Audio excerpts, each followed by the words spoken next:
MACD is probably one of the most popular technical indicators out there. There are dozens of trading strategies that utilize this tool, and to be honest, some of them are quite successful. But what if I told you that there is an indicator on TradingView that is 10 times better than the old MACD? It works very well for trading Forex, stocks and cryptocurrencies, and it perfectly filters out a range market. This indicator is called the Impulse MACD, and in this video you will learn how to use it in your trading to find next level trade entries. But before we add this tool to the chart, let's first understand how a regular old school MACD functions. MACD stands for Moving Average Convergence Divergence. This indicator is a momentum oscillator. It measures both the speed as well as the rise or fall of a stock's price. Essentially, it calculates the difference between an instrument's 26 and 12-day exponential moving averages. In calculating their values, both moving averages use the closing prices of whatever period is measured. On the MACD chart, a 9-period EMA of the MACD itself is also plotted. This line is called the signal line, which acts as a trigger for buy and sell decisions. The MACD is considered the faster line because the points plotted move more than the signal line, which is regarded as the slower line. The MACD histogram is a visual representation of the difference between the MACD and its 9-day EMA. The histogram is positive when the MACD is above its 9-day EMA and negative when the MACD is below its 9-day EMA.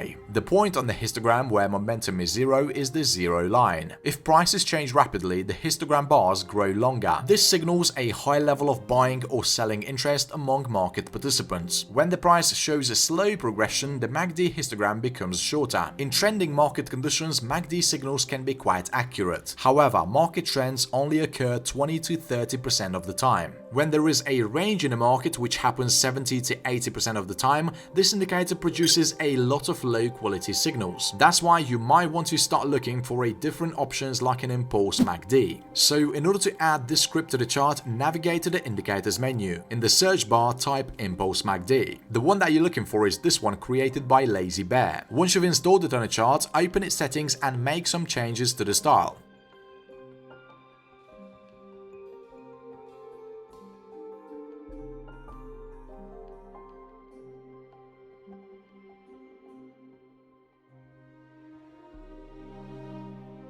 Impulse MACD is a modified MACD formed by filtering out the values in a moving average range, thereby reducing the whipsaw typical in a sideways market. How does that translate into the practice? Well, you see, when the price starts moving sideways, the histogram of the indicator and the line become flat. This way you have full confidence that you should not be opening any trades during this time. There are many ideas on how you can use Impulse MACD in technical analysis. Let me show you one of them. For this strategy, you need to open the indicators again and search for volume-based support and resistance zones. Is this one by Tommy F1001.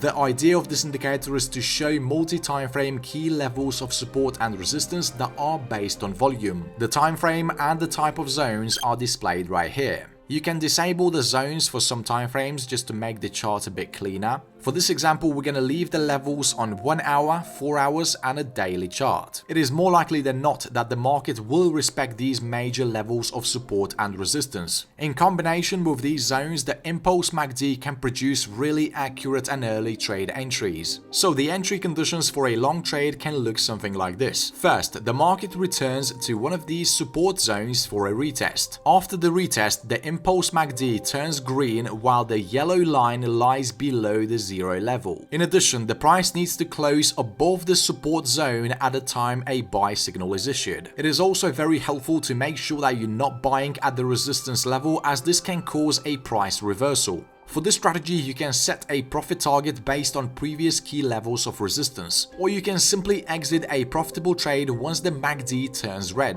This is quite an aggressive strategy that gives early entries into the market. The risk reward can, however, be really high since the trend has a lot of potential to develop. If you're looking for a more conservative way of trading, you can enter a long trade when the MACD prints a new light green column. In addition, the bar needs to break above the yellow line. The column and the line should be above the zero level.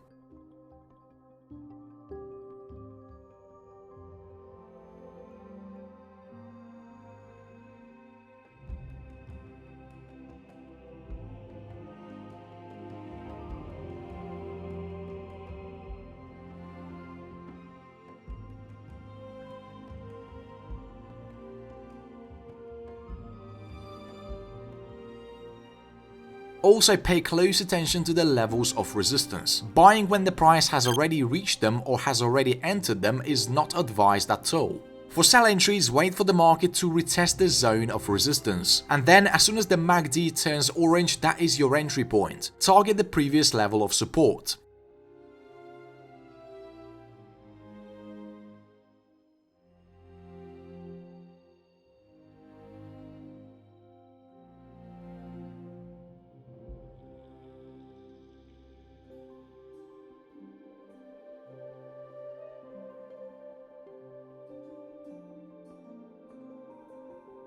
Again, this is a bit of an early entry. If you're a trend trader, you might want to wait for the MACD yellow line to cross the zero level to the downside and then enter the market once a new red bar breaks below the line.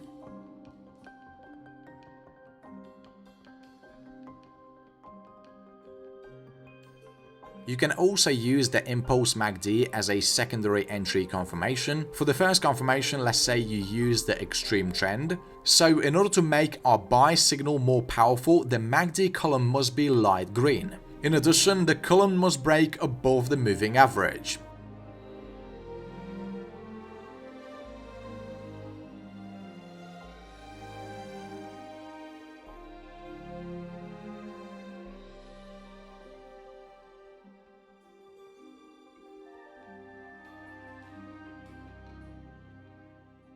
A sell signal, on the other hand, is confirmed by a red column on the impulse MACD that breaks below the line. This way you will cancel a lot of false signals that could have resulted in losses.